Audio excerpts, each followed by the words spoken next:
Amen. Amen. Que le Seigneur soit grandement loué. Bwana asifiwe sana.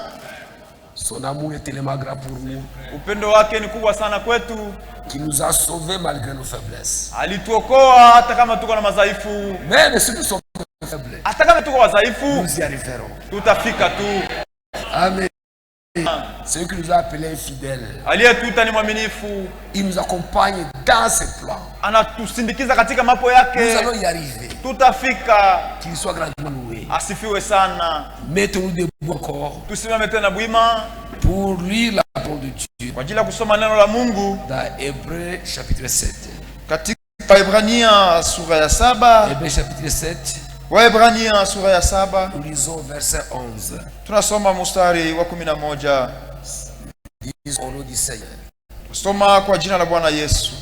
Si donc la perfection avait été possible, basi kama ukamilifu uliwezekana par les sacerdoces lévitiques, kwa njia ya ukoani wa Walawi, car c'est sur ce sacrifice posé la loi donnée au peuple, kwa maana ni juu ya hii ukoani ndio kulikuwa sheria iliyopewa kwa watu, qu'était-il encore besoin qu'il parie un autre sacrificateur selon de Melchizedek? Kulikuwa na haja gani tena ya kuhani mwingine ainuke kwa mfano wa Melkisedeki, et non selon l'ordre d'Aaron, wala asihesabiwe kwa mfano wa Haruni? Car le sacerdoce ayant changé nécessairement aussi un changement de loi. Maana ukoani ule ukibadilika, hapana budi sheria nayo ibadilike. Verset 18. 18. Il y a ainsi abolition d'une ordonnance antérieure.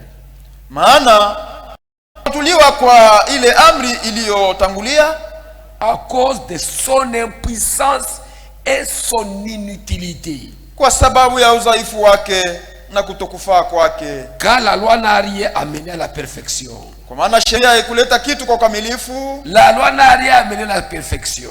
Sheria haikuleta kitu kwa ukamilifu. Et introduction d'une meilleure espérance, à laquelle nous nous approchons de Dieu. Amen. Na pamoja na hayo kuliingizwa matumaini yaliyo mazuri zaidi, ambayo kwa hayo tumkaribia Mungu. Amina. Que le Seigneur bénisse sa parole. Bwana Mungu abariki usomi wa neno lake. Tunaweza kuketi. La loi n'a rien amené à la perfection. Sheria haikuleta kitu kwa ukamilifu. C'est Jésus qui a amené à la perfection. Yesu ndiye alipeleka watu kwa ukamilifu. La loi, malgré les nombreux sacrifices d'expiation.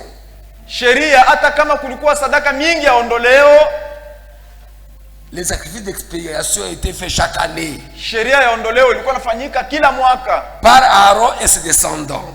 Kupitia Aruni na uzao wake, pour l'expiation des péchés du peuple. Kwa ajili ya ondoleo wa dhambi ya watu. Malgré cela, la mort est restée. Hata kama kulikuwa vile kifo kilibakia tu. Ceux qui sont morts dans l'ancienne alliance, wote waliokufa agano la kale, sont restés sous l'influence du diable. Walibaki chini ya uvuto wa shetani. Ils étaient dans les d'en bas. Walikuwa wamefungwa katika paradis chini. Le paradis d'en bas. Lucifer avait le pouvoir sur ce paradis d'en bas. Lucifer alikuwa na uwezo juu ya paradiso ya chini. Il pouvait avec la divine d'Andor, angeliweza pamoja na ule mfumu ule mtu kulakuza ule wa Andor. Pamoja na ule mlakuzi wa Andor. Il pouvait appeler Samuel. Angeweza kumuita Samuel. Et Samuel pouvait être visible. Na Samuel angeliweza kuonekana. Vous voyez? Unaona? Donc le sang des animaux ne pouvait rien faire. Ni kusema damu ya wanyama ingeliweza kitu. Ils ont couvert les péchés. Alifanya nafinika dhambi. Sans ôter les péchés. Bila kuondoa dhambi. La loi nous a condamnés à mort. Sheria ilituhukumu kukifo. Jésus est venu. Yesu alipokuja, il a porté nos souffrances. Alichukua mateso yetu. Il a porté nos douleurs. Beba mateso yetu. Il a porté notre condamnation. Beba hukumu wetu. Il a porté notre mort. Alibeba kifo chetu. C'est pourquoi en Jésus-Christ, ndani ya Yesu nous sommes libres de péché. Tuko huru katika dhambi. Je vais vous dire, naweza kuniambia, frère, je n'ai pas de péché. Ndugu, mimi sina dhambi. Je n'ai pas de péché. Sina dhambi. Parce que mes péchés, Jésus les a amenés. Juu mazambi yangu yote Yesu alishaibeba. Amen. C'est pourquoi Paul pouvait écrire ndio maana Paulo angeliweza kuandika dans chapitre 8 katika Warumi 8 au verset 1. Mstari wa kwanza. Il pouvait dire il n'y a donc maintenant aucune condamnation pour ceux qui sont en Jésus. Asema hapa sasa tena hukumu kwa wote wanakuwa ndani ya Yesu Kristo. Non, notre condamnation a déjà été amenée.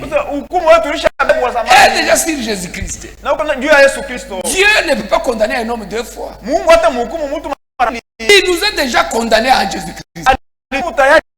Nous sommes déjà morts en Jésus-Christ. Tulishakufa ndani ya Yesu Nous ne méritons plus la mort. Hatustahili tena kifo. Amen. Amina.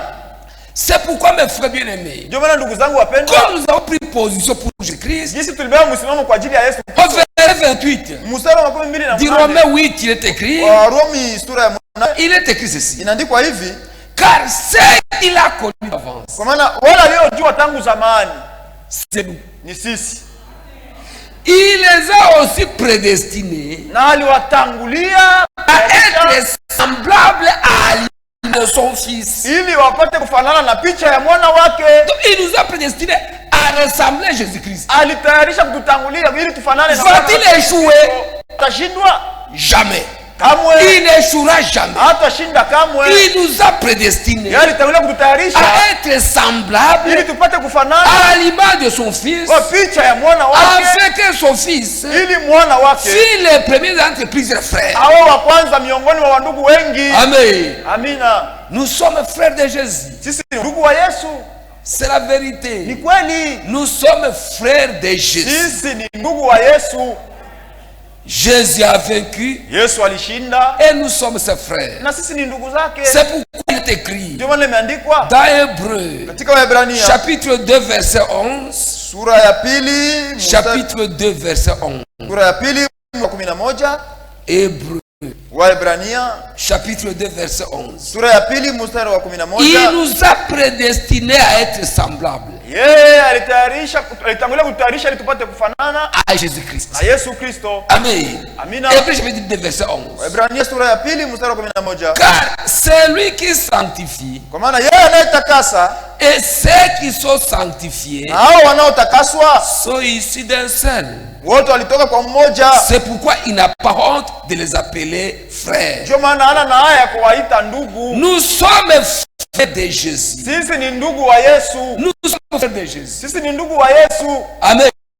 Nous ne devons pas regarder ce que nous sommes. Hatupashi kuangalia kile sisi tupo. Dans 1 Jean chapitre 3. Katika Yohana wa kwanza sura ya 1 Jean chapitre 3. Waraka wa kwanza wa Yohana sura ya 3.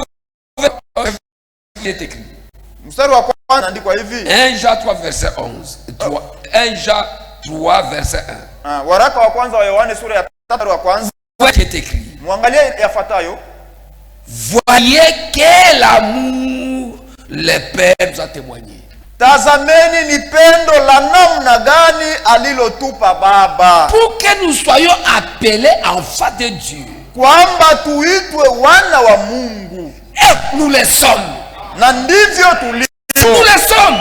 Yani sisi tupo. Nous devons accepter que nous sommes enfants de Dieu. Tunapaswa kukubali kwamba sisi ni wana wa Et Mungu. nous devons nous réjouir que nous sommes enfants de Dieu. Kufurahi kwamba sisi ni wana wa Mungu. Nous sommes enfants de Dieu. Sisi ni wana wa Mungu. Nous le sommes. Tuko wana wa Mungu. Nous sommes enfants de Dieu. Sisi ni wana wa Mungu.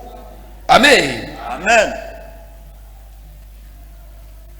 Si le monde ne nous connaît pas, kama ulimwengu hautambui, c'est qu'il l'a pas connu. Yani hawakumtambua yeye. Bien-aimés, wapendwa, nous sommes maintenant enfants de Dieu. Sasa sisi tu wana wa Mungu. Et ce que nous serons n'a pas encore été manifesté. Na kile tutakuwa hakijaonekana bado. Mais nous savons que lorsque cela sera manifesté, lakini tunajua kwamba itakapoonekana, nous serons semblables à lui. Tutafanana naye. Tel qu'il est. Kwa sababu tutamuona jinsi alivyo. Nous ne sommes pas ce que nous devons être.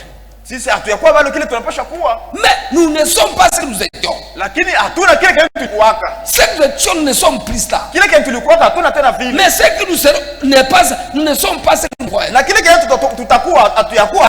Mais déjà nous sommes enfants de Dieu. Lakini hapa hivi tuko watoto wa Mungu. Verset 3, quiconque a cette espérance. Mstari wa 3, wote mwenye kwa natumaini hii.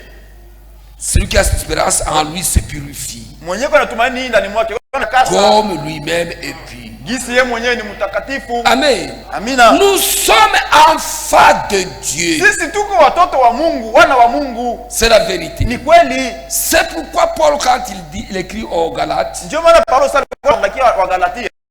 Au Galates chapitre 4, anaandikia wa Galatia sura ya 4. il dit ceci. Anasema hivi. Au verset 19. Wa Galatia sura ya 4 mstari wa 19.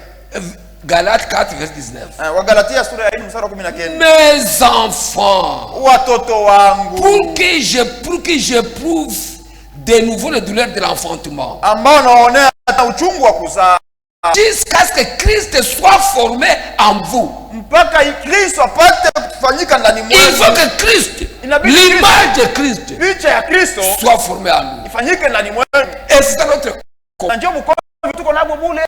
Amen. Le vieil homme, qu'il puisse vraiment kufa kabisa dans les chaînes, dans les maombi, katika kufunga dans les abstinences, katika kujikatalia tu mbalimbali, pour que l'homme extérieur, mtu wa nje, le vieil homme, ule mtu wa kale, qui a des désirs contraires à l'esprit, mwenye kupendaka vitu vya kuachana na vya kiroho, il puisse mourir, afe, pour que l'homme intérieur mtu wa ndani puisse grandir. Amen. Amina. C'est pourquoi Paul pouvait dire, Paulo angeliweza kusema, mon corps, natesa mwili wangu, je le tiens assujetti. niko na utii. Amen. Amina. Pour que l'homme extérieur, mtu wa nje, na tabia yake yote, que nous avons hérité de nos pères, que nous avons hérité de nos tribus,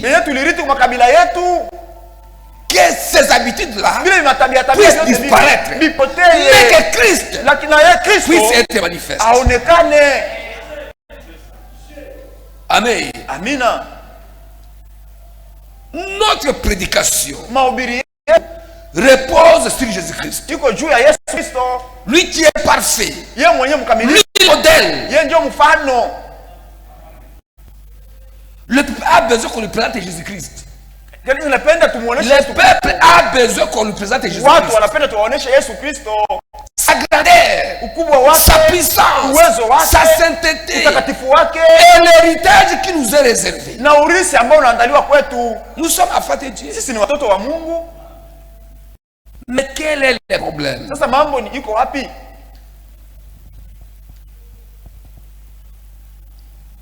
Beaucoup de prédications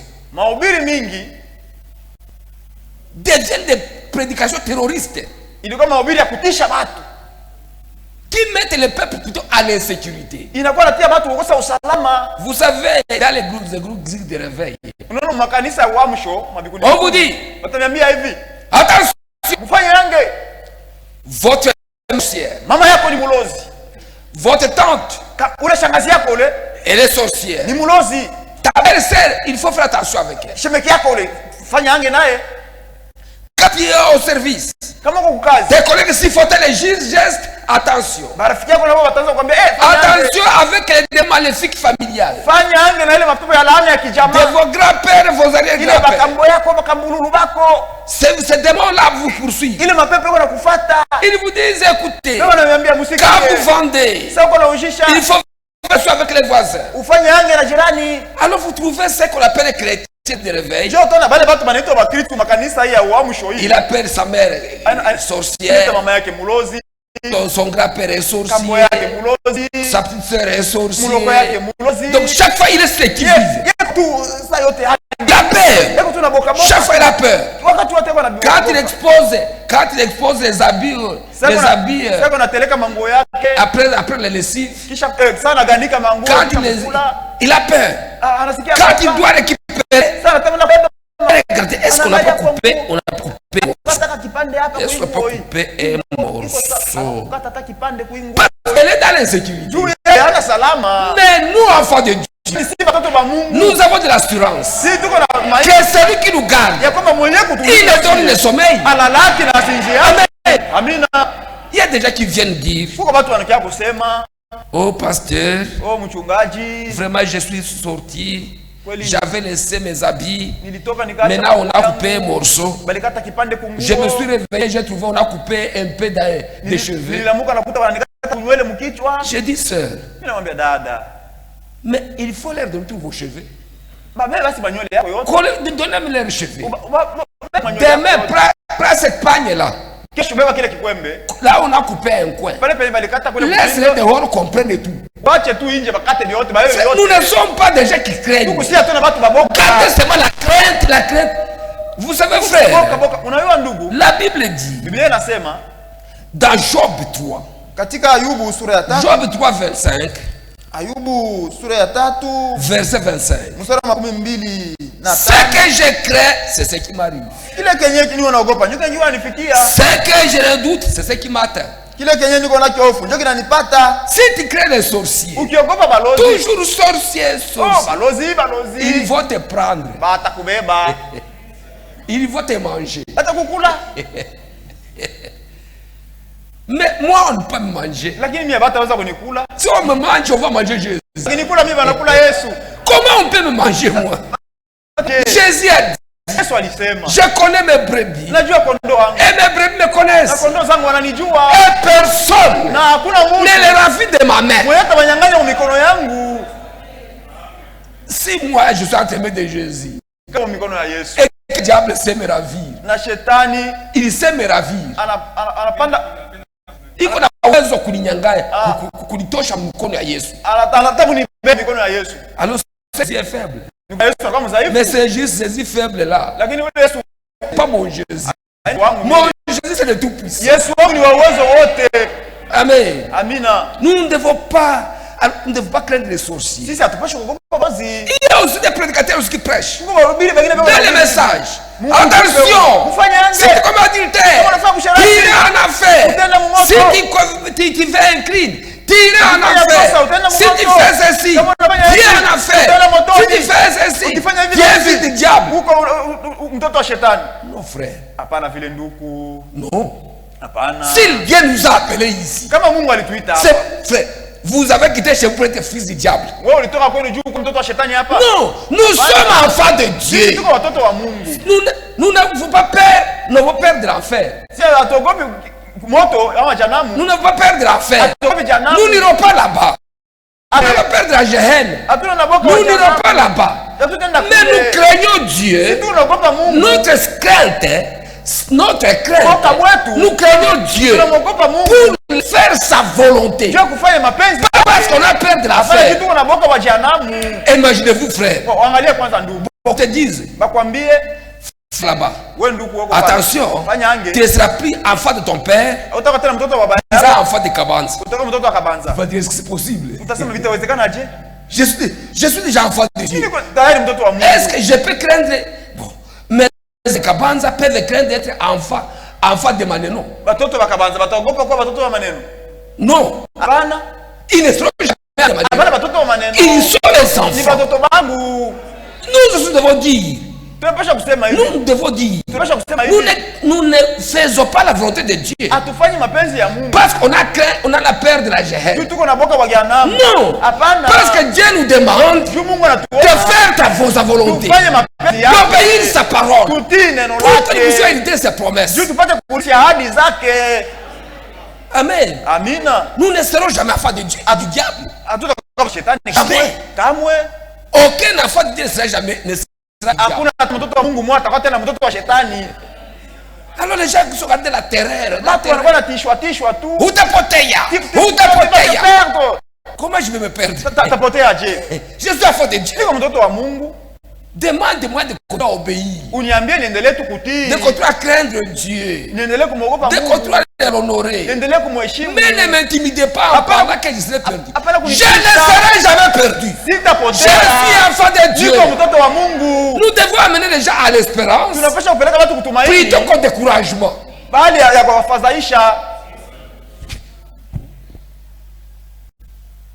C'est là que le janvier, on parle de péché, péché. On cite les péchés pour dire vous faites adultère, vous serez perdu, vous avez fait ça, vous serez perdu, vous ne payez pas la dîme, vous êtes perdu.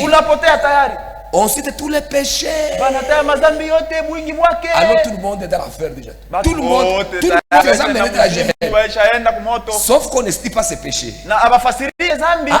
non, le prédicateur laisse ses propres péchés. Mhubiri yeye anaacha madhambi yake mwenyewe. Parce qu'il n'y a que lui qui ira au ciel. Ni yetu ndio ataenda mbinguni.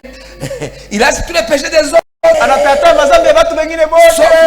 Yake tu ndio il n'y a que lui qui ira au ciel. Yetu ndio mwanatenda mbinguni. Nous tous nous sommes indignes. Si bote atustahili. Nous sommes coupables devant la loi. Si bote tuko kwenye kosa mbele ya sheria. Lakini ndani yake Mungu alituita. Et il nous tient par la main. Na anatushika mkono. Même quand je tombe, il me relève.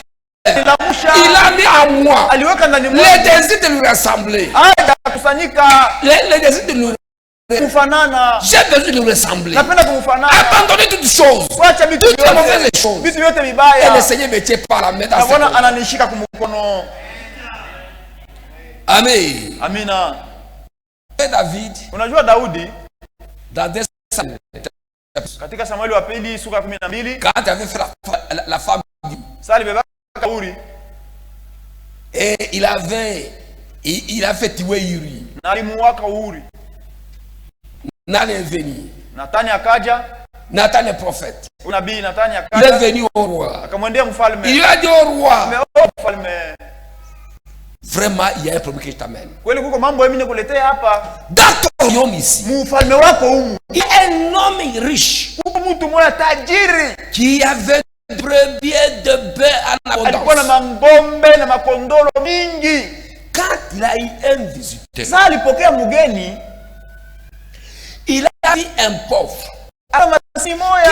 Qui une seule brebis. Alikuwa tuna kakondoro moja. Qui prenait comme son enfant. Il est allé prendre cette brebis là. Il a offert à son visiteur. Anachinjia mgeni wake. David. Udi. Dit, amenez l'épée. Il a demandé à ceux d'amener l'épée. Mulete mupanga. Amenez l'épée. Leta mupanga. Upanga. Upanga. Amenez l'épée. Leta upanga. Amenez. Leta. Préparez un arbre. Tayarisha mutu. Là nous allons partir. Tutundika mutu.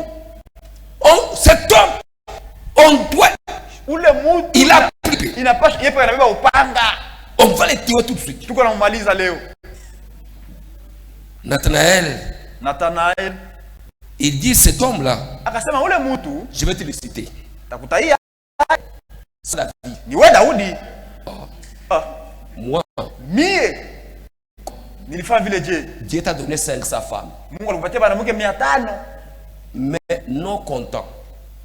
Alors que tu avais besoin, non content. Na ukutosheka na ile. Tu allais prendre la femme d'Uri. Non mais bibi wa Uri wewe. Uri n'avait qu'une seule femme. Isha bibi kamoya. Et tu l'as tué. Naona unamuisha Uri. Tu n'as pas ton épée. Sasa beba upanga wako. Alors quitte-toi. Jue. Oh Seigneur! Bwana. Pitié de frère, la loi. Ndugu On sheria. fait la question des autres. Mais toi-même. Unyurumie. Et Dieu nous vienne en aide. Mungu atusaidie. C'est pourquoi mes frères bien-aimés, nous ne craignons pas Dieu atumuogopi Mungu parce que nous avons peur d'aller dans la Gehenna. Juu tuko na boka wa kwenda mugeni. Nous ne faisons pas la volonté de Dieu atufanyi mapenzi ya parce que nous avons peur d'être perdus. Juu tuko na boka wa kupotea. Nous ne serons jamais perdus. Hatutapotea kamwe. Celui qui sera perdu, mwenye atapotea, c'est un crédit qui est ici. Ni mwenye amini na yeko hapa. Qui sont ici, ils ont la vie éternelle. Aucune personne qui a la vie éternelle qui sera perdue. Nous sommes enfants de Dieu. Nous sommes sauvés pour toujours. Amen. Amina. Et même s'il y a des prédications terroristes, dans le Nord Kivu, il y a un prédicateur. Et quand il prêche, il commence à condamner les péchés. C'est bon. C'est bon de condamner les péchés. Mais il continue. Il condamne les babouches. Il condamne, il dit, toi femme tu portes une robe alors que tu pariais. Il condamne ça. Il condamne les Likelemba. Il condamne. Il condamne les pantoufles. Il condamne les chocs. J'ai dit frère. Un jour je l'ai appelé. Frère. Pourquoi mêler la paille au froment? Jua nini uko na changa nyasi mbunga bwangano? Pourquoi mêler? Tu as en train de tu tues l'influence de la parole. Uko na haribisha uvuto wa neno. Tu tues l'influence de la parole. Uko na uwa uvuto wa neno. Et maintenant, sasa les païens qui peuvent venir écouter la parole, hata mpagani mwanapenda kusikia neno, il ne viendra plus. Hata kuya tena. Parce qu'il y a des petites lois là, des lois locales. Et les gens disent, ça c'est local. Ça c'est pour nous ici. C'est pour nous ici. Voilà. Chez vous, est-ce que vous avez une église? Frère, l'église, c'est le corps de Christ. Et toutes les assemblées de locales font partie du corps de Christ. Il n'y a pas un ciel pour Goma. Il n'y a pas un ciel pour Goma. Et un autre ciel pour Kalemi. Et un autre ciel pour Lumbashi. Il y a qu'un seul ciel. Non, ça c'est nous ici. Nous ici. Chez vous, vous avez un ciel. Il n'y a pas de parole pour Kalemi. Et une parole pour Kolwezi. Et une parole pour Goma. C'est la même parole. Amen. Nous sommes. Il faut que les chrétiens de Goma, quand ils arrivent à Kalemi, chez lui. C'est de Kalemi. Il est à Kinshasa. Il est chez lui. Nous avons. Que Dieu nous vienne en aide. Et quand on amène toutes ces lois-là, quand les gens ne viennent pas, on dit non. La parole te dit. Les gens fuient. La parole de Dieu. Il n'a pas moto. Acha, ça ce n'est pas la parole. Il a mélangé des choses. On ne doit pas mélanger les choses. La parole de Dieu. Quand on prêche l'obéissance, quand on prêche la crainte de Dieu, il faudrait que ce soit assaisonné de grâce. Parce que moi aussi, c'est par grâce. Amen. C'est grâce. Il faut que tu t'honnères soit à Jésus-Christ. Si je suis sauvé, la gloire vient à Jésus-Christ. Si je ne commets plus d'adultère, c'est Jésus qui m'a aidé. Si je ne vole pas, c'est Jésus qui m'a aidé. Si je me suis réuni aujourd'hui, c'est Jésus qui m'a aidé. Tout ce que je fais, la gloire est pour Jésus.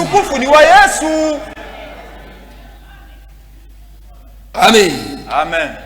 Revenons sur ce sujet. Nous sommes sur ce sujet, mais revenons encore. Avant, lisons un peu cette écriture. Lisons dans Galates. Galates 3. Galates 3. Je lis au verset 18. Galates 3, 18. Nous sommes enfants de Dieu. Frère, nous sommes enfants de Dieu. Réjouissons-nous, c'est pas que nous sommes enfants de Dieu. Et de dire, je suis encore faible. Mais le Dieu qui m'a appelé, tu sais Manoah, sa femme était stérile. Quand elle était stérile, l'ange lui est apparu. Quand l'ange lui est apparu, Manoah lui a offert un sacrifice. Quand la fumée du sacrifice consumé a commencé à monter, alors il a vu l'ange monter de la fumée. Manoah dit, en tout cas nous allons mourir. Parce que nous avons vu Dieu face à face. La femme lui dit, L'Éternel voulait nous faire mourir. Il n'avait pas accepté notre sacrifice.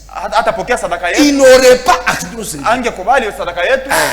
Et si Dieu voulait nous amener en enfer, il n'allait pas nous ouvrir les yeux pour que nous puissions comprendre ces messages. Dieu nous a donné ces messages pour nous perdre. Maintenant, il va enlever qui? Si ce n'est pas nous, il va enlever qui? Si nous ne nous enlève pas, tu sais, Moïse a dit Si tu tues tous ces gens ici. Ukiua hapa watu wote hapa. Si tu tues ces gens ici. Kama tunaua hapa watu wote hapa. Les Égyptiens diront. Ba Misri batasema hivi. Ils n'avaient pas le pouvoir. Hapana uwezo. De les amener à Canaan. Ya kuwapeleka Canaan. C'est comme ça qu'ils les ont tués à Chemin. Ndio maana anabaua kati ya njia. Et la même chose. Ndio vile Si Dieu n'enlève pas les gens ici. Mungu akikuwa watu hapa. Les dénonceurs diront. Basi mazebu itasema. L'air de Dieu. Mungu wabo kweli. Il a échoué. Alishindwa. C'est pourquoi Dieu ndio maana Mungu est obligé. Anashurutishwa. Frère, Dieu, il a pris la responsabilité de pouvoir accomplir toutes ses promesses. Il est fidèle. Lui qui nous a appelés. Lui qui a commencé de bonne œuvre à nous. Parfait. Il achèvera. Amen. Amen. Avec Dieu. Nous allons avec Dieu. Nous sanctifions avec Dieu. Nous sommes avec Dieu. Amen. Amen. Il nous accompagne. Même les jeunes. Pour les il faut que Dieu te donne cette force. Même il faut que Dieu te donne cette force. Amen. Amen. Toute la gloire.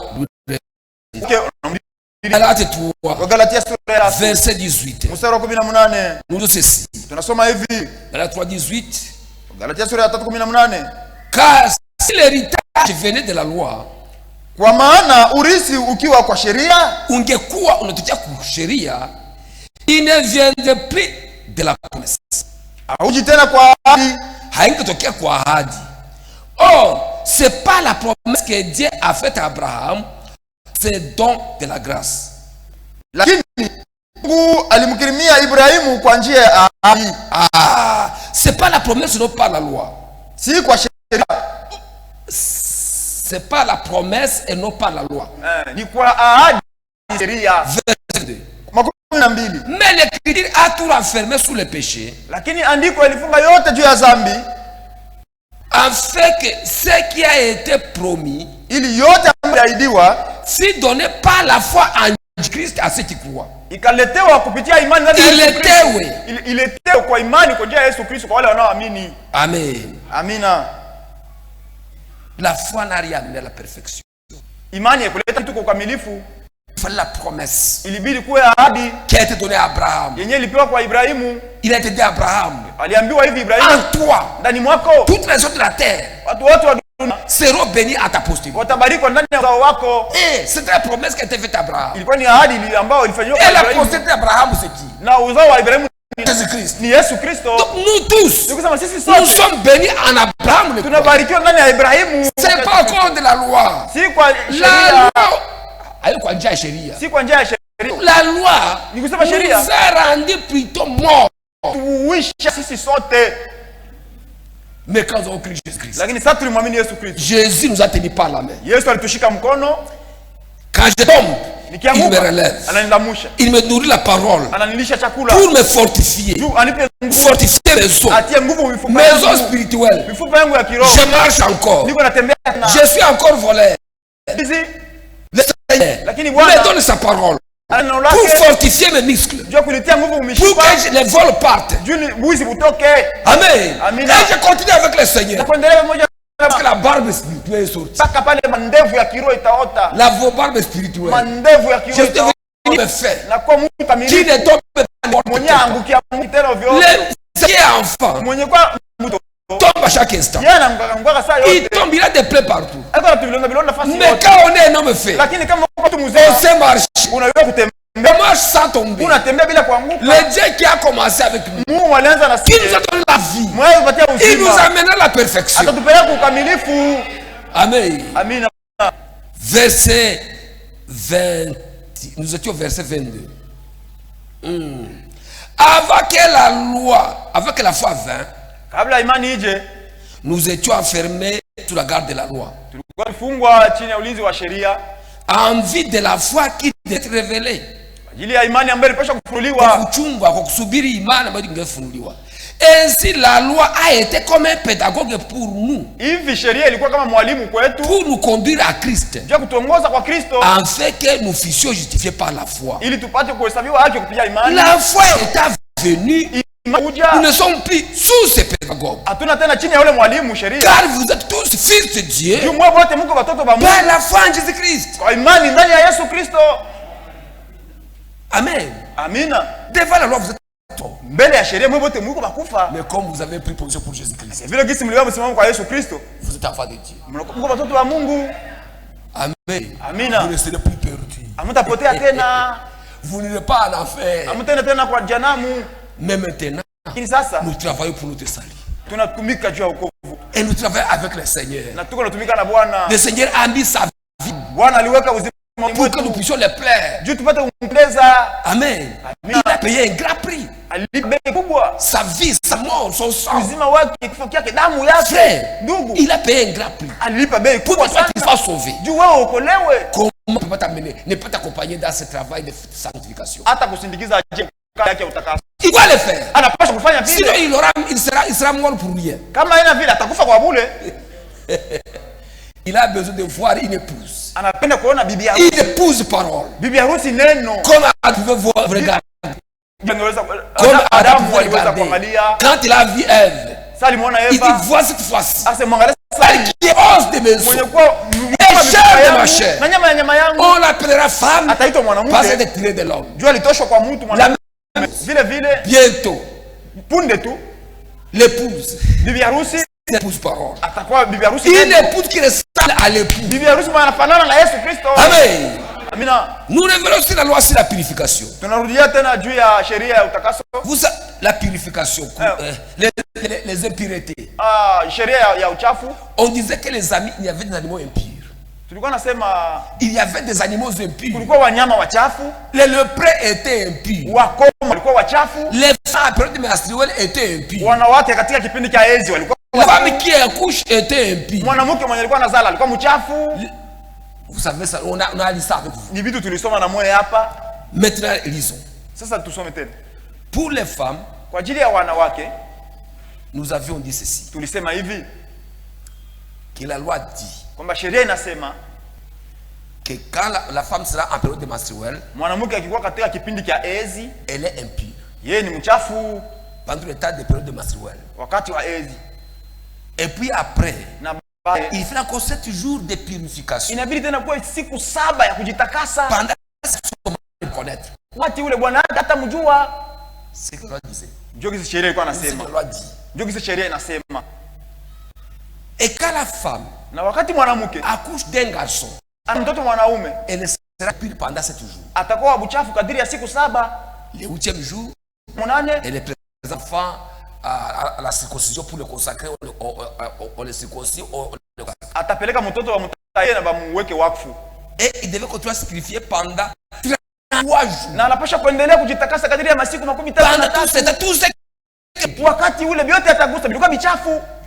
S'il a couché une fille, elle devenait pendant 14 jours.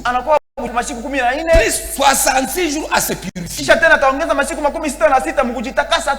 Maintenant, nous avons lu avec vous dans Luc chapitre 8, verset 43-44. Cette femme qui était prise par la perte de sang, elle s'est faufilée. Elle s'est faufilée en train d'essuyer tout ce qui touchait. Tous devenaient impurs. Mais quand il a touché Jésus, selon la loi, Jésus est devenu impur. Amen. Maintenant, Jésus ne peut pas le rendre impur. La puissance du sang de Jésus-Christ a purifié tous nos péchés. C'est le sang de Jésus-Christ qui nous purifie. Ça a été versé. La femme, au lieu d'essuyer Jésus, la femme les a asséchés. Donc, au contraire, la sainteté de Jésus-Christ a purifié la femme. C'est ainsi que depuis que Jésus-Christ nous ne comptons plus les impuretés. Jacques 15, verset 3. Déjà vous êtes purs. Contre la parole qui vous a été annoncée. Amen. C'est pourquoi je vous vous dire, Ndio maana niliwaambia hivi. dans 1 Corinthiens chapitre 7, Katika Wakorintho wa kwanza sura ya 7. 1 Corinthiens chapitre 7, Wakorintho wa kwanza sura ya où 7. il est écrit au verset 5, Inaandikwa hivi mstari wa 5. il parle au couple marié. Eko nasema kwa wale bana ndoa.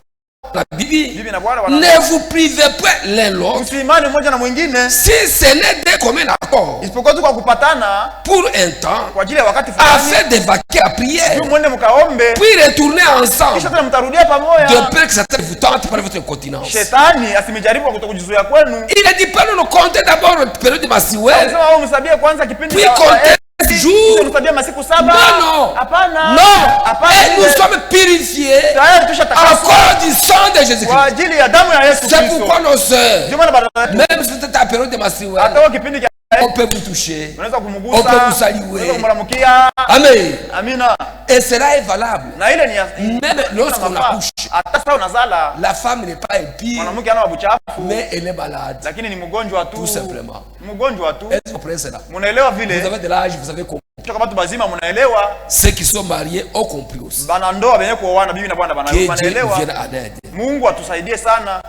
Aussi pour les lépreux, Kwa babu koma nabo qui étaient impies, benye balikuwa bachafu. nous lisons en Matthieu 8. Tunasoma katika Mathayo sura ya Matthieu 8. 8, 2 et 3. Mathayo sura ya 8 J'espère que vous apprenez quelque chose. mstari wa 2 na 3. J'espère que vous apprenez quelque chose. Nafikiri kama mnafundishwa Est-ce que vous apprenez? Mnafundishwa? Si vous apprenez, Dieu soit loué. Kama mnafundishwa mzuri, Mungu Si asifiwe. vous rêvez, c'est votre affaire. Kama amusikii ni mambo yenu. Matthieu 8, Mathayo sura ya 8 versets 2 et 3. mstari wa 2 na 3. Et voici un lépreux s'étant approché, Natazama mkoma moja akakaribia, se prosterna devant Jésus et lui dit, akaanguka chini ya Yesu na kumwambia, Seigneur, Bwana, si tu le veux, kama tu peux inakupendeza me rendre pire. unaweza kunitakasa. Jésus étendit la main, Yesu akanyoosha mkono le wake toucha. akamgusa. Quand on touche un lépreux, Wakati unagusa la loi, kulingana na qui sheria devient impur. na wanakuwa uchafu, Et il dit, na akasema je le veux, napenda sois pire. uwe Et safi, aussitôt, il fut purifié de sa na pale pale akatakasika na bukoma bwake. Amen. Amina. Les lépreux aujourd'hui, Bukoma leo il peut entrer au milieu de nous. anaweza kuingia katikati On peut le yetu, saluer, mais l'embrasser. kumbatia na Il kumramukia. n'est pas impie. Ana wabuchafu. Amen. Amina. Le sang de Jésus-Christ Damu ya Yesu Kristo l'a déjà purifié. kutakasa. Amen. Amina. Les animaux impurs aussi. Wanyama wachafu nao pia. Les animaux, Wanyama semwa il hivi, est dit, ilisemwa hivi Lévitique 11, katika Walawi vous ne mangerez pas 11, les canards, usikule vous bata, ne mangerez pas les poissons d'écailles, usikule banyama washikwa na vous ne mangerez pas magamba, les lapins, usikule vous ne samaki, mangerez pas les porcs, usikule et nguruwe beaucoup de choses. na vitu vingine. Mais remarquez une chose, Lakini mwangalia kitu kimoja dans Acte 10, katika Matendo ya Mitume sura ya 10, Acte 10, Matendo ya Mitume sura ya il y 10, avait un soldat romain, kulikuwa askari mmoja wa un Roma. capitaine qui craignait Dieu, Yeye alikuwa ni jemadari, alikuwa anaogopa Mungu. un capitaine Kapiteni wa qui masoda. craignait Dieu. Alikuwa anaogopa Mungu. Il priait Dieu jour et nuit. Alikuwa anamuomba Mungu Et usiku il na faisait de mchana. l'aumône. Na alikuwa anatoa sadaka. Il vivait à Césarée. Anaishi kule kusare, Ça, c'est en Galilée. kule ku Galilaya. Au pied du mont Hermon. Au pied de Hermon. Chini ya Hermoni. Alors là où il vivait là-bas. Na kule alikuwa anaishi. Et lorsqu'il priait, il faisait des aumônes. Sasa alikuwa anaomba Il anatoa aidait les sadaka pauvres. yake, anasaidia maskini. L'ange est descendu. Malaika akashuka. Corneille, Cornelio. ta prière a été Malaika inajibiwa. frère. Ndugu, Quand un patron te prie, wakati un patron te prie, mpate naomba, ne dites pas non. usiseme hapana. Acha. Quand quelqu'un prie, Kama mtu anaomba quelle que soit sa dénomination, kulingana na zebu yake, Dieu l'écoute. Mungu anamsikia. C'est la vérité. Ni Dieu kweli niko l'écoute. namiambia Mungu anamsikia. Il a prié. Anaomba. L'ange est venu. Malaika Il kuja a dit akamwambia ta prière est exaucée. inajibiwa. Mais maintenant, Sasa envoie à Jopé. tuma kujope. Envoie déjà à Jopé Tuma watu kujope. pour chercher un nom, un certain nommé Simon Pierre. Ukatafute mtu mmoja mtumishi jina yake Simoni Petro. Et Césarée Toka Cesare jusqu'à Jopé. mpaka kule kujope. Jopé, c'est actuel Jaffa ou Tel Aviv. Jope njoo leo Tel Aviv mnaonaka ku television Tel Aviv. Njoo Jope. Donc Jopé était un village. Ça avait été Jaffa. Maintenant, c'est un village voisin de la partie où Aujourd'hui, c'est dans Tel Aviv. Léo, Tel Aviv, jamani wanataka Jope. Frère, c'est plus de 60 km. Ni kilomita makumi sita zaidi. Il n'y a pas de véhicule à ce moment. Hakukuwa magari kindi. Et à ce moment, na ule wakati Simon avait fait un jeûne. Alifunga chakula. Il y a les gens qui prêchent la grâce infinie. Kuko watu wanakuwa na hubiri neema isiyokuwa na mwisho. Qui disent que la nuit est faite pour dormir et non pas pour veiller. Banasema bushiku walibufanyaka juu ya kulala na juu ya kukesha. Le ventre est fait pour la nourriture, non pas pour les jeûnes. Tumbo ni juu ya kula chakula na kufunga chakula. Mais ils oublient seulement. Lakini banasaulika tu. Que la grâce, neema, c'est un homme. Ni mtu. C'est un homme. Neema ni mtu. La grâce c'est Jésus-Christ. Neema ni Yesu Kristo. Mais c'est la grâce. Bwana neema. Lui il jeûnait. Yeye alikuwa anafunga chakula lwake. Il veillait. Alikuwa anakesha. Il se priait. Alitoka katika maombi. Ce n'est pas comprendre les choses de Dieu. Ni kutokuelewa tu mambo ya Mungu. Vous voyez. Unaona? Pierre jeûnait. Petro alikuwa anafunga chakula. Du coup il a Dieu akaona muono comme une nappe avec des animaux impurs. Sasa vile kisinia muko baadhi manyama ya buchafu. Il y avait des serpents. Mulikuwa banyoka. Il y avait des reptiles. Il y avait des grenouilles. Mulikuwa il y avait des porcs. Mulikuwa bimanguruwe. Il y avait des pains. Mulikuwa bimasungura. Des animaux impurs. Wanyama wachafu. Et l'ange lui dit. Na malaika akamwambia. Et moi, kule vile vitu. Il dit. Akasema. Seigneur. Bwana. Tu sais que moi, unajua kama mie, je suis un adventiste. Niko mwadventiste. Un adventiste. Niko adventiste. Je n'ai jamais mangé des choses de porc. Je ne mange pas de porc, je mange pas de canard. Ibwa, bata, atukula kitu ya. L'ange lui dit. Malaika akamwambia, c'est que je déclare pire. Bila mimi nasema bisafi. Ne déclare pas comme souillé. Wewe usiseme ni bichafu. Il réfléchit. Anaanza kuwaza kwa. Il voit encore la vision. Anaona tena ono. Et mange. Nakwambia uwa na ukule. Seigneur, Bwana, tu sais réellement que moi, depuis que je t'ai rencontré, unajua tangu nilikutanaka na wewe, si la mer de Galilée, kule ku Galilaya, bahari ya Galilaya, la mer de Galilée, bahari ya Galilaya, quand il m'a appelé, quand j'ai péché, depuis ce jour-là, tangu ile siku, j'observais la loi. Je ne mangeais pas ces choses. Et la troisième fois, il ne comprenait pas. Parce que les impurs, ce n'était pas seulement les animaux. Nous aussi, nous étions impurs. Nous aussi. Nous, c'est des nations. Un juif. Un juif ne peut pas avec nous. Il allait manger les viandes sacrifiées aux idoles. Il allait manger les porcs. Alors il ne mangeait pas chez nous. Donc nous étions impurs devant lui. Quand il méditait sur la vision,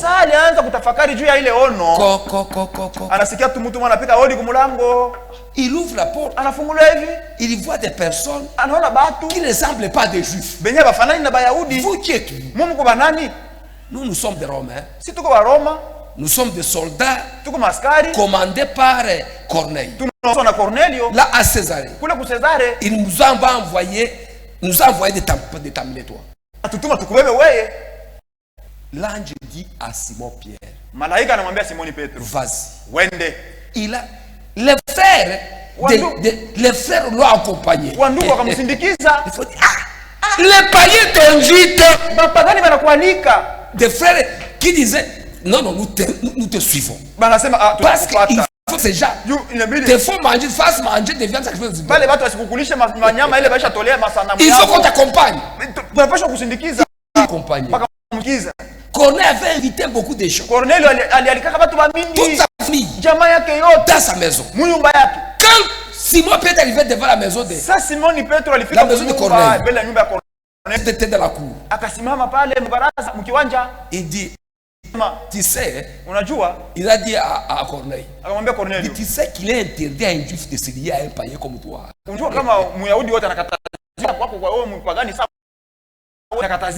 Pas un mélier à toi. Moi, je priais.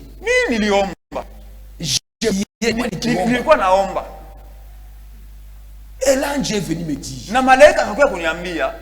que mes prières ont été exaucées. Et il m'a dit,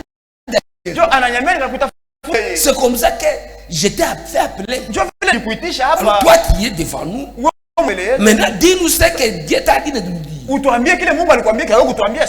il a il l'assemblée. Et il dit, oh, je comprends que Dieu ne fait pas exception de personne. Je comprends. Il a commencé à prêcher Jésus-Christ. Quand il a prêché Jésus-Christ, frère, les esprits descendus. Et ils ont les esprits descendus. Les sept esprits. Il est descendu sur eux. Quand il a dit sur eux, ils ont commencé à parler en langue. Les Juifs qui avaient accompagné Pierre, ils se tombent. Les esprits descendus sur des païens. Comment nous là au commencement?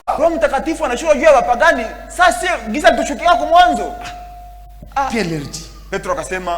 Petro refusait le baptême. Il a demandé aux autres. Petro refusait le baptême. Aux gens qui ont aussi reçu les mêmes dons de cet esprit. Il ordonna qu'ils soient baptisés au nom du Seigneur. Il ordonna qu'ils soient baptisés. On les a baptisés au nom de Jésus-Christ. Les porcs, les canards, les lapins, c'est tous ces gens ici. Mais quand il est revenu à Jérusalem, suivons maintenant qu'on les a reprochés. Nous sommes dans Acte 11. Acte 11. Acte chapitre 11. Verset 2. Lorsque Pierre fut monté à Jérusalem, les fidèles circoncis lui adressèrent les reproches en disant, tu es entré chez les circoncis et tu as mangé avec eux. Parce que quand ils ont été baptisés au nom de Jésus-Christ, finalement Corneille, quand il a apporté, il a préparé à manger, ils ont mangé. Et les Juifs ont mangé avec les païens. Pierre a commencé à expliquer ce qui s'est passé. Quand ils ont compris, au verset 17, puisque Dieu leur a accordé les mêmes dons qu'à nous, qui avons cru au Seigneur Jésus-Christ, comment pouvais-je moi m'opposer à Dieu? Comment pouvais-je moi m'opposer à Dieu? Dieu qui savait auparavant que les païens allaient croire, il a promis à Abraham qu'en toi, toutes les gens de la terre seront bénis dans ta postérité. Dieu savait qu'il y aura une postérité d'Abraham parmi les païens. Amen. Et c'est nous qui sommes venus à la foi. Amen. C'est pourquoi mes frères bien-aimés, Paul, lorsqu'il est monté, Paul, quand il écrit à Timothée, ici, 1 Timothée chapitre 4, 1 Timothée chapitre 4, verset 1. Mais l'Esprit dit expressément que quelques-uns abandonneront la foi pour s'attacher à des esprits séducteurs et à la doctrine des démons. Les doctrines des démons. Pas l'hypocrisie des faux docteurs. Pour la meurtrissure, la marque de la meurtrissure dans leur propre conscience. Prescrivant de ne pas se marier comme les prêtres et de s'abstenir d'aliments que Dieu a créés pour qu'ils soient pris avec action de grâce par ceux qui sont fidèles et qui ont connu la vérité. Car tout ce que Dieu a créé est bon et rien ne doit être rejeté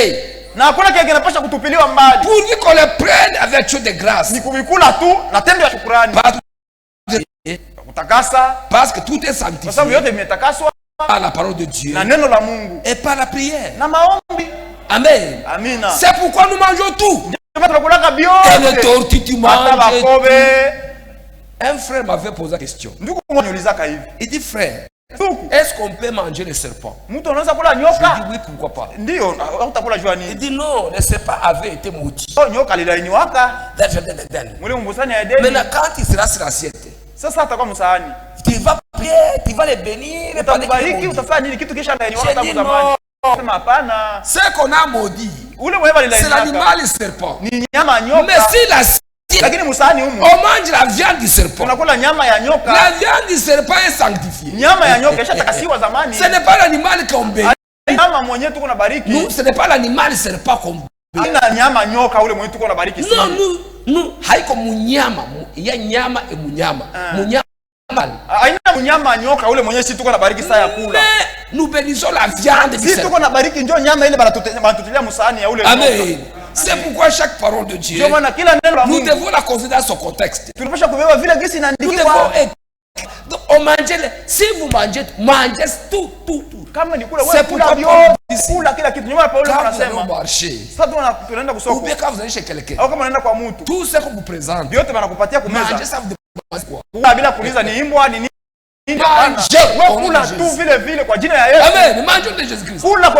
C'est frère. Paul vraiment c'était un homme spécial. Vraiment Paul il dit ceci. Il dit il y a des bon lorsque il y a discussion quelque part et que Paul et Barnabas sont venus à Jérusalem. Ils sont venus, ils ont parlé de ce qui exige que les païens soient circoncis. Ils ont présenté qu'il y a des juifs qui exigent aux païens qui ont cru d'être circoncis.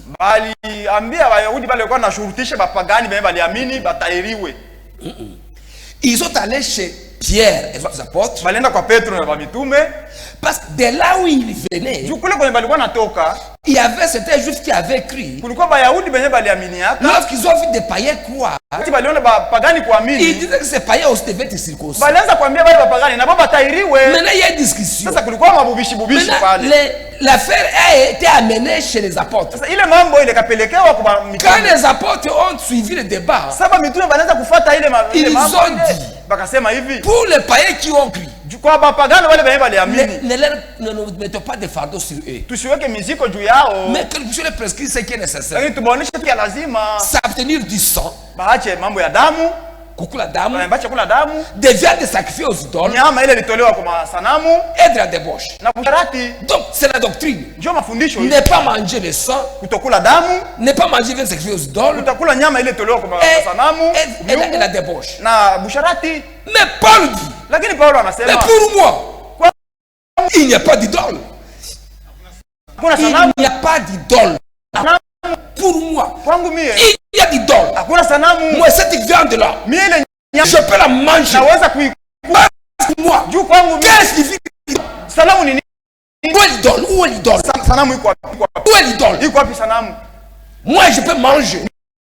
Parce que moi, je sais que la puissance est à moi. Neutralise tout ce qui est d'idole. Neutralise tout ce qui est d'idole. Il n'y a pas d'idole. Moi, je peux manger. Mais toi qui as de la connaissance, qui peut banaliser les idoles.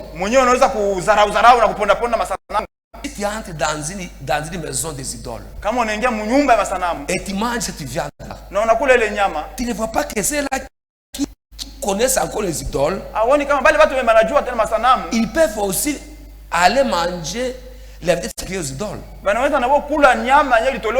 C'est pourquoi si tu as cette foi, la garde là pour toi. Parce que les faibles peuvent périr dans cette affaire. C'est comme je vis aujourd'hui, je disais à Goma. Il y avait quelqu'un qui est venu à moi. On a parlé de ce qu'on appelle Garakasok. On appelle Fungusu, je ne sais pas. Alors on disait, écoutez, c'est un médicament. Si vous prenez 30 30 centilitres. Ukikunywa centilitres 3 ça va déjà ceci et itakusaidia kiuno vitu mbalimbali. On devait garder ça l'été pendant 14 jours. Uichunge kisha on gardait l'été. On gardait l'été. On fermentait l'été pendant 14 jours. Unachachusha chai kadiri ya masiku 14 et on buvait cela. Na watu wanaanza kunywa. Tu sais pas la suite. Unaona kumwisho sasa vitu vilikuya. On a commencé à mettre de l'alcool dedans. Bakaanza kuweka na pombe ndani. Maintenant on ne fait plus 14 jours. Sasa kwa tena masiku 14. Maintenant on y met beaucoup de levure. Kuweka déjà c'est pas les vires. Les vires ndani ma levure. Ils ne sont pas des chimistes. Ils mettent les levures. Ils mettent des tangaouis. Et 3 jours, vous prenez et les gens sont ivres. Les gens sont ivres. Et les gens deviennent ivres. On dit non, c'est les gargassons de frères. Non, tout ce qui est alcoolique, nous ne prenons pas au nom de Jésus. On ne doit pas se cacher derrière. Si c'est un gargasoke, donnez-moi moi aussi que je boive. Vous buvez. Il n'y a pas de mal à boire ça. Moi aussi je peux boire un verre. Mais quel gargasoke? Il y a maintenant d'autres numéros de gargasoke. Mais quel frère utilise? Mais à ce cas, il y a un autre gargasoke. Vous allez chez un frère, il commence à frère.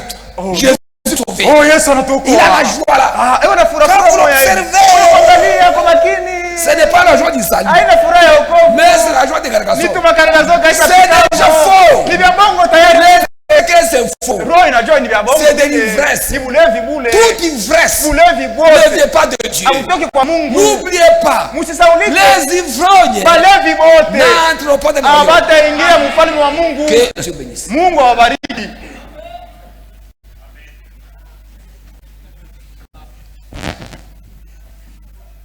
Mungu atubariki. Que le Seigneur nous bénisse. Tunashukuru Mungu kwa neno. Nous disons merci pour cette parole. Ndio. Oui. Biblia inasema tuko watoto wa Mungu. La Bible nous dit que nous sommes des enfants de Dieu. Tuko watoto wa Mungu kweli. Nous sommes réellement enfants de Dieu. Lakini pale wanasema. Et là même on insiste encore. Bale beko na ile tumaini. Ceux qui avons cette espérance. Banajitakasa. Se sanctifient. Mungu atubariki sana. Que Dieu nous bénisse richement. Banasema pale. On dit encore là. Tuko watoto wa Mungu. Réellement nous sommes des enfants de Dieu. Mais tu dois se sanctifier. Usiseme mtoto wa Mungu mwewe watu hivi. Tu ne parles pas tu es enfant de Dieu. Non. Inafaa kujitakasa. Nous devons nous sanctifier. Matendo yako inapaswa kuonyesha kwa mtoto wa Mungu. Ton amour doit témoigner de Dieu. Mungu atubariki sana. Que Dieu nous bénisse. Ndio maana Yesu anasema. Et c'est pourquoi Jésus ule mwenye anasikia neno langu. Celui qui écoute ma parole na kulitumikia. Qui le met en pratique. Ule mtu yuko mtu wa heri. Et cet homme est homme. Neno la Mungu kulisikia. Et c'est à nous d'écouter la parole de Dieu et le mettre aussi en pratique. Hapana kusema zao hivi niko mtoto wa Mungu. Comme je suis enfant de Dieu. Mtoto wa Mungu bwako. Il te faut maintenant montrer maintenant comment tu es enfant de Dieu. Tu dois maintenant montrer ça. Na hata imani tuko nayo kwa Yesu Kristo. Même la foi que nous avons auprès de Jésus. Yesu Kristo anasema. Jésus dit. Nani mu Biblia. Dans la Bible. Ile imani uko nayo. La foi que kama ina matendo. Et si ça n'a pas des œuvres. Inutile. C'est inutile. Mungu atubariki sana. Que Dieu nous bénisse richement. Tunaweza kusimama. Nous pouvons nous tenir debout. Tuombe kila mtu. Que nous puissions prier chacun de nous en s'examinant. Est-ce uko natembea mzuri na Mungu? Est-ce que réellement tu marches conformément avec Dieu? Mtoto wa Mungu? Est-ce que véritablement tu es enfant de Dieu? Njoo wakati wa kumuomba Mungu. C'est le temps de prier Dieu. Akusaidie. Afin qu'il te vienne en aide. Utembee maisha ya utakatifu. Que tu puisses mener une vie sainte. Juu mwenyewe tuita ni mtakatifu Yesu Kristo. C'est saint Jésus Christ. Na sisi tunapaswa kuwa watakatifu. Nous devons être aussi des saints. Mu matendo yetu yote. Dans tous nos œuvres. Dans tous nos œuvres.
Notre Dieu, nous te disons merci pour cette parole que tu viens de donner ce soir.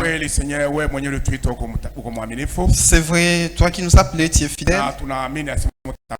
Et croyons que tu nous feras arriver. La seule chose dont nous te demandons, donne-nous force de t'obéir, d'honorer ta parole et mettre en pratique ce que tu nous parles. Car tu nous dis, nous ne sommes pas les auditeurs qui lisent, mais que nous soyons les pratiques de la manière dont nous écoutons. Tu assiste-nous. Pitié de nous. Donne-nous aussi le Saint-Esprit pour que nous soyons disposés. Car ton nom est proche. Bénis ton serviteur que tu viens d'utiliser ce soir. Bénis son ministère. Bénis sa présence ici à Kalemi. Épargne-les des dangers. Bénis aussi sa famille qui l'a laissé à Goma. Bénis cette parole dans notre cœur. Que nous puissions marcher, que nous puissions la mettre en pratique. Et dans le chemin de retour, va avec chacun de nous. Fais-lui bien arriver à sa maison. Au nom de Jésus, nous avons ainsi prié. Amen. Amen.